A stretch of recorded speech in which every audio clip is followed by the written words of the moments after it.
This is Dr. Kurt Johnson, your host on the Convergence on VoiceAmerica. And we're here for a continuance of the discussions from episode 7 and episode 8 of the Convergence that were on the future of Christianity and the future of the world's religions. And our guests during those original programs were Brian McLaren, Cynthia Bourgeau, Kabir Helminski, Doug King, Ben Bowler, Andrew Vidic, Daryl Bryant, and Angie Thurston and Brandan Robertson, who are with us today. And they're joined also then today by Chris Grosso. And our focus in this discussion is we just finished a great sharing about where the world's religions and global spirituality is going. And now we're going to do the same discussion, but with a little bit more focus on how that looks to younger folk and younger leaders. And I just want to point out before I ask each of our guests to introduce themselves to each other and to you, that there's a profile on each of our guests at the website onegod.com. That's numeral onegod.com/convergence. So we'll get going here, and I guess let's do this. Let's start with Angie. Introduce yourself to the rest of us and to the audience. Sure thing. Great to be here. I'm Angie Thurston. I am a Ministry Innovation Fellow at Harvard Divinity School, and I also get to serve as a fellow with On Being, the social enterprise with a podcast at its heart, led by Krista Tippett. And I come to you having spent the last few years getting to know leaders of emerging spiritual communities around the United States, and especially millennials. So I look forward to sharing some of that on our conversation. So welcome. That's great. And then Chris, on to you. Yeah, my name is Chris Grasso. I'm an author and public speaker. My personal website is theindiespiritualist.com.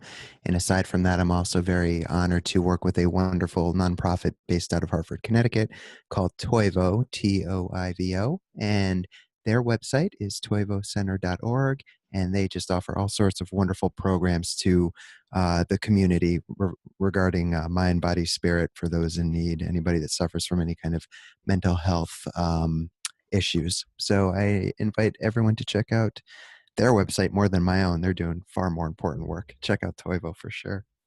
Great. Thanks, Chris. And Brandan, on to you. Well, hey there. My name is Brandan Robertson, and I describe myself as an author and a contemplative activist. I'm also the founder of a nonprofit called Nomad Partnerships, which works to foster social and spiritual evolution around the world. And you can find out more information about all of this work at brandanrobertson.com, BRANDAN, Robertson.com. So. Great. Thanks so much. And as I said, we just had a wonderful conversation on where the world's religions are going when we enter this era now of globalization and the multicultural, inevitable global experience. And that was a general discussion, but in this particular one, we want to focus it more on the particular lens that the younger upcoming folks see, the future of the world and how you see all that and what's really unique about that particular lens and what it appears to promise. So anybody can step in, and if not, I'll tap someone on the shoulder. So nobody's stepping up, so I'm going to actually go to Chris. Okay, thanks, Kurt. I guess it's fitting because a lot of the work I do, as I mentioned in the previous episode, is with a lot of the younger generation. And by younger, I mean as young as 13 or 14, up to college age, and of course older, but my passion is with the younger generations. And like I said in the last episode, there is a lot of skepticism, a lot of cynicism towards the idea of spirituality. And I think to a certain extent, that's a very healthy thing for them to have. To blindly accept something, I think, is very dangerous. But a lot of what I see is people kind of go very far towards the end of skepticism, to the point of being pretty close to it. So, and that's not all people, because I will come across some young people. I was just out at a Ram Dass retreat in Hawaii in December, and there was a surprising number of young people there, surprising to me at least, that were really on fire for that message, to learn from Ram Dass and receive these wisdom teachings that come down from Maharaji. And it was a really beautiful experience. But in my line of work, it's more with people that are kind of jaded. They may have had religion forced upon them growing up from their parents, and that left a bad taste in their mouth, and so they're closed off to it. And so for me, what I just try to do is really meet them where they're at. If they're closed off, I try to find what are you interested in? And maybe skateboarding, maybe it's art, maybe it's nature, maybe it's music. It could be a myriad of things, but finding what their passion is and then working with them from there. Do you have moments where you are completely there in the zone and it's just you and that paintbrush, or just you on that skateboard, you playing the drums and guitar? And in most cases, yes, they can understand that. And so I find that helps start to bring some spiritual context around what they otherwise would consider just painting or being a musician or a skateboarder. And that's what I try to do, meet people where they're at, particularly the younger generation. And I find that it doesn't always work, but it helps. It's a great jumping off point. It's the best way I have found yet to date to start working with the younger generation. So that's where I'm at with it. Yeah, great. Thanks, Chris. And I'm going to go to Angie. I just want to say that I hope at my age, I'm not sounding in any way patronizing by using this or that term for younger folk. And I have to actually refer back to Chris that I was a big-time professional rocker in the 60s. You can even find it on the web, the long hair, mustache, the whole trip when I'm about to go on stage. So it's a great period of one's life. That it is. Dangerous, but fun. Anyway, so on to Angie. Well, that is a great segue. And also just, interesting to think about the generations. Because Chris, I guess I think about myself as working with young people, but I mostly work with millennials, and we're all getting older and older. So you're actually engaged with folks who at this stage are younger than the population I'm generally involved with. But that came about for me out of what was essentially a personal inquiry, and one related to my peer group, where I was noticing, it seems like where we are finding community is more like perhaps the slightly older generation's version of what you just described, Chris. So it was in these arts community contexts, or in these fitness community contexts, or, maybe in purely social contexts that we weren't framing in our own conception as community, but that were serving that purpose. So as I started becoming interested in this question, I basically went on a mapping journey of communities around the country where people seem to be finding a meaningful experience of belonging. And when I came to divinity school, I met my colleague Casper ter Kuile, who was coming in with a similar question. Basically, how might I be of service at this moment when religious affiliation is declining dramatically, especially among our peers, and where religious identity seems to be shifting so much. And so we talked to about 25 leaders of communities around the country, from CrossFit and Soul Cycle to maker spaces to the dinner party, which is millennials who've experienced significant loss, like a parent or a spouse or partner. And so we started asking of these leaders how they saw their community functioning in the lives of the people who participated, and what they had set about creating when they created their community. And it became so striking, the overlap among the way that, in terms of the way they described their work, even though the function of their communities were so different, that we felt like, oh my goodness, we have to write about this. We have to actually invite other people into this conversation about, okay, we may not be affiliated with these different religious traditions, and yet is something spiritual going on here? And so that led us to write a report called How We Gather. And we've now written 3 reports, and they're all at howwegather.org. But as we've gotten to know these leaders, I'll just say, I think that's been some of the most fascinating as far as discoveries go, because while many of them self-identify as unaffiliated, and while many of their communities are nominally secular, what we found is that the leadership they're being called upon to do is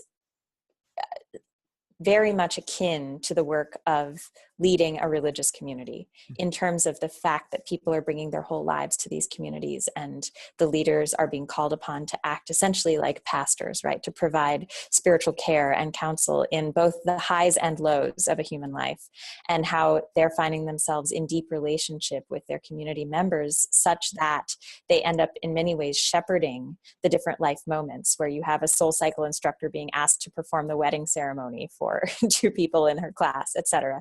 That kind of thing, but also the deep and complex and difficult moments of people's lives. So we have been trying to bring these leaders together through a couple of convenings and by building out some support networks and connective tissue, both across their generation on a peer-to-peer basis, but also one of the main things they've been yearning for is relationship to elders, to people who have been there before and who have developed that kind of spiritual leadership maturity that these younger folks can learn from.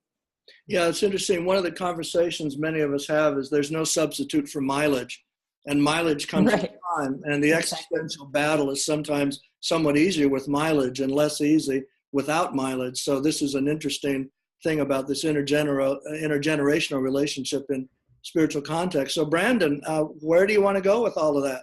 Yeah, I mean, well, my journey in this, as I said in the last segment, it began in the evangelical context. And I began to notice my own peers in my evangelical Bible college finding new ways of being Christian. And I did a study maybe about 5 or 6 years ago that came up with very similar results as Angie's study, which found that there were these 2 major threads that young evangelicals were looking for in their new spiritual expression. And it was holistic faith and traditional faith. And as I've evolved in my own spirituality and moved in different communities over the past few years, I've discovered that my own faith and my own spirituality and the spirituality of so many still revolves around this aspect of traditional, which is beyond institutionalized religion. It's actually going back beyond the traditions that the traditions are built upon. And so for me, that was last year I took a pilgrimage to Ireland and Scotland and kind of connected to my own ancestral roots there. And that was a powerful experience. And I discovered that there were thousands of young people making their way to different places around the world and rediscovering roots beyond the roots and finding traditions that have lasted and endured for thousands of years.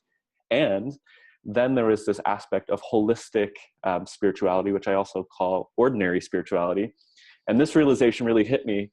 I work a lot with church leaders that have congregations that are dying, and they're wondering, how do we get giving up and how do we get people in the pews? And I was walking by a yoga studio in downtown DC where I used to live. And my friend, I was talking with him, he went there and he told me that he paid something like $300 a month to go to this yoga studio. And so I went in for a class and sat down, and we had this beautiful spiritual experience. It was good for my body, good for my mind, good for my spirit. At the end of the yoga class, the teacher sat down and basically gave a 10-minute homily about death and the meaning of death. And then everybody went out afterwards to a bar and got drinks. And I had this realization that, holy cow, so my evangelical church pastors are seeing all this decline, yet millennials are spending hundreds of dollars a month to go sit in this context where they are being engaged spiritually, physically, emotionally, and communally. And it just dawned on me that that is exactly where I think spirituality is going. And that's where I experience my own spirituality, is in ordinary, not segregated aspects of my life. I don't go to a religious community on a Sunday anymore. I participate in spiritual community and spiritual practice in the everyday rhythm of life. And I find so many of my peers finding their own spiritual nourishment on those same paths and in that same way, whether it's Soul Cycle or dinner church or just going out once a week with a group of friends at a bar. There is deep spiritual growth and nourishment happening in these spaces. And we as people involved in religion really need to start taking note of what's happening. Yeah, that's very interesting. And I'm going to go to Chris now, but I wanted to point out that in a series of videos, also on the Convergence here that I just did with David Sloan Wilson, who's the anthropologist and one of the founders of the altruism movement, points out that science is now saying there are 2 fundamental parts of our nature, 2 fundamental ways that realism operates. One is factual realism, and one is practical, metaphorical, or metaphysical realism. And these are parts of our nature. One is based in common reference about fact, like sun goes around the earth or vice versa, the world's flat or it's round. But the other one is completely in the subjective and moves in this meter of even from the factual to the counterfactual. Have we seen how that's manifested with, the Trump universe, moves that needle clear over toward the counterfactual. But recognizing that these are part of our nature, and this is what everyone's navigating when they're talking about the things that you've just mentioned, which is real life plus, real life, plus then what we do in our spiritual context and how we have to find this balance and congruence between those worlds. So Chris, passing the baton on to you. Yeah, I really appreciate what Brandan had to say, because I don't compartmentalize my spirituality whatsoever. I understand that most of us probably do or did when we began. It's an interesting thing to take up a meditation practice or a prayer practice or yoga or mantra or any combination thereof. When I started, it was like, okay, I'm going to sit for 10 minutes and just sit. And I sat on my zafu and then I got up and I went about my day. But those are my 10 spiritual minutes. And then, as the years go on and instead of doing spirituality begins to do you. It flows through you. It just becomes, it's like riding a bike. It's your natural way of being in the world. So it's, like I said earlier, it's no longer a compartmentalization of strictly sitting for this amount of time or going to church on this day or taking this yoga class.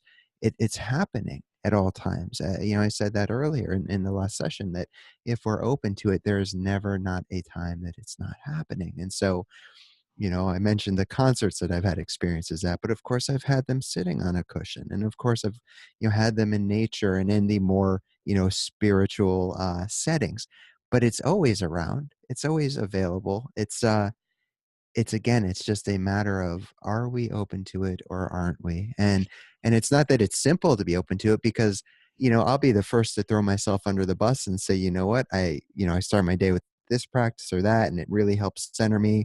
And then could be 1 minute, could be 5 minutes later, Chris is right back in the driver's seat, and it's Chris and it's ego and it's, this and that, and someone might cut me off on the highway, and, so I'm, just because you're on a path, it doesn't mean life is rainbows and unicorns and everything's perfect.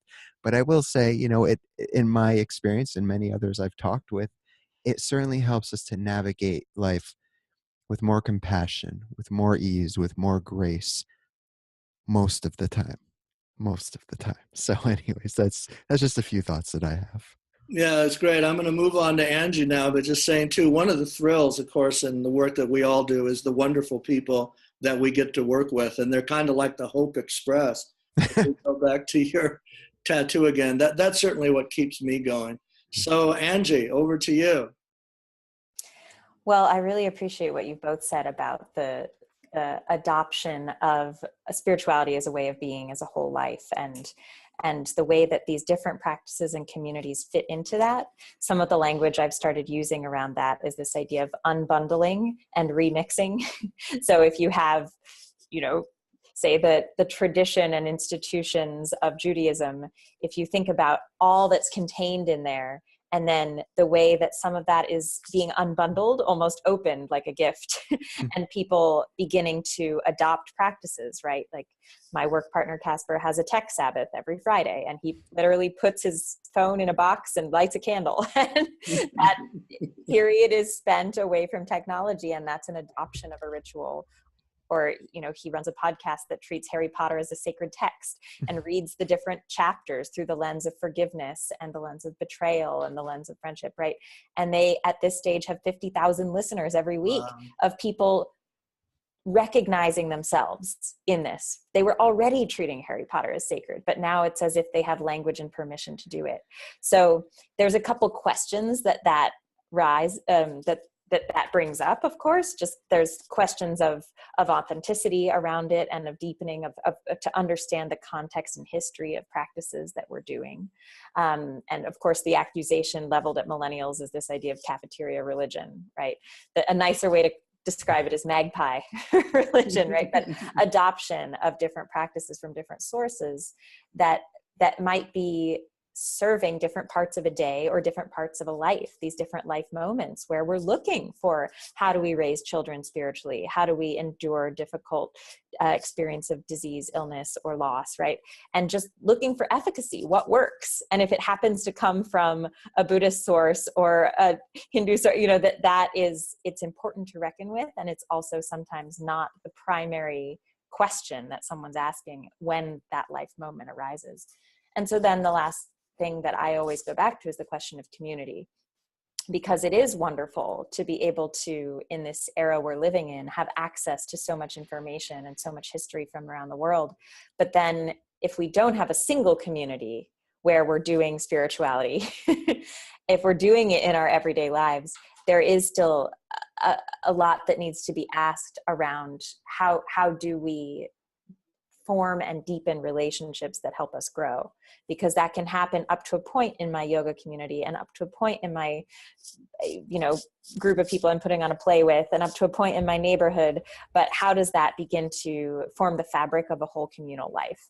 So I think that's some of the fascinating piece right now is those questions. Yeah, great. So I'm going to go on to Brandan and let him kind of wrap up and then give everyone a last word. We have a little factual realism here that one of our guests may need to go in a number of minutes. So we'll move on to Brandan, and then after Brandan, we'll each say a bit of a last word, and we'll close this segment out. Yeah. Well, I think for me, just a realization, because there is a lot of critique leveled against a lot of us involved in this moment. And yet, I think it's also really important to have a good perspective on sociology and anthropology and psychology through the ages and see that this is actually how every culture and every society and every religion has always evolved. And yes, we are moving into something new. And I really do believe that one of my mentors was a woman named Phyllis Tickle, and she said that we were coming up on the greatest reformation in human history. And I think that's true. And I think we need to realize that as we're looking around and taking and gleaning from many traditions and many sources, that this, again, is exactly what all of the spiritual traditions at their core teach us to begin with. They all begin with this universalizing awakenness to life and the everyday ordinariness of life, and finding God and presence in the midst of all of that.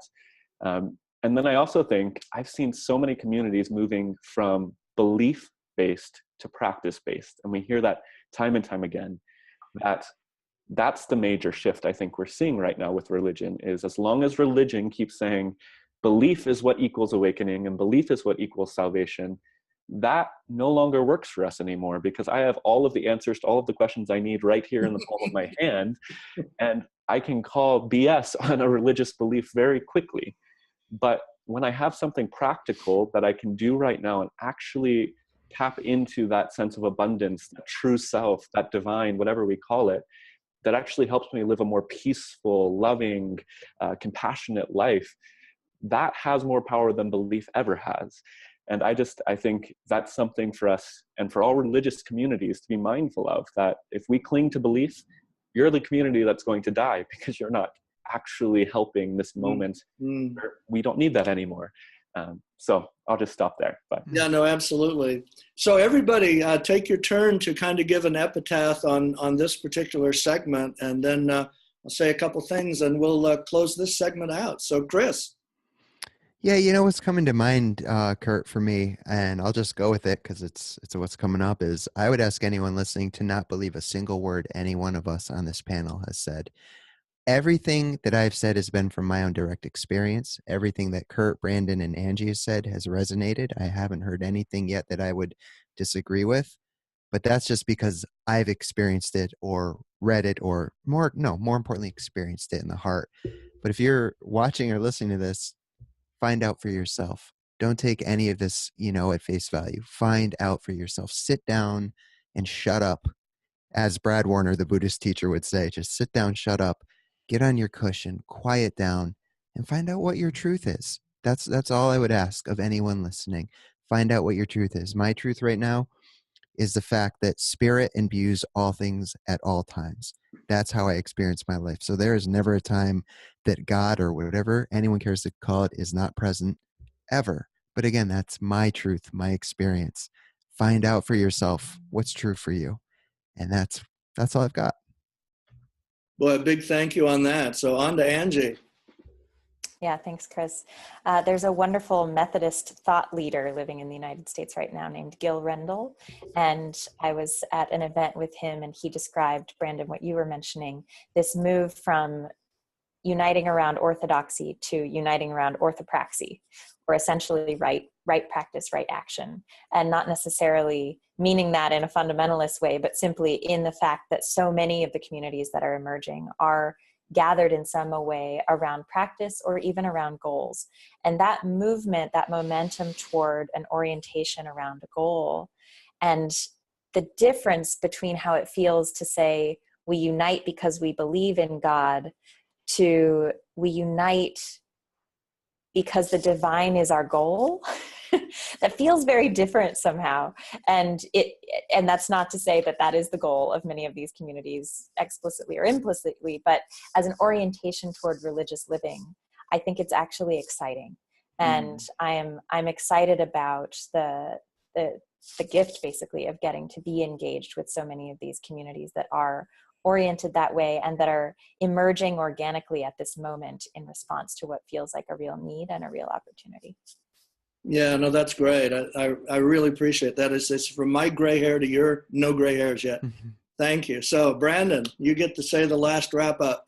Yeah, I think I'm just going to parrot what's already been said and say that what's important right now, I think more than anything, is not to get lost in the ideological conversation about this, but to do the work and to actually, again, not just take any of this theory or fact as real, but to take time to see what's happening in your community around you, to see what's happening in your own self, in your own soul, because I think it's so easy, and this was the problem with religion for so long, to get caught up here in this ethereal place and be disconnected from real lived life. And I think if any spiritual tradition is leading us towards truth, it needs to be leading us towards this embodied, full, beautiful life. And so, yeah, echoing what everyone said, do the work, don't get lost in the midst of the conversation, and see where that leads. Yeah, great. Thank you so much. So everybody who's listening, you'll find Chris Grasso and Angie Thurston and Brandan Robertson at our Instagram page. You'll find them at our website, and you really will want to search out their work online. So we're going to close out this segment, and then hopefully we're going to be talking about doing another one at an appropriate time. This is such a rich conversation, so big thanks to Chris, big thanks to Angie, Brandan.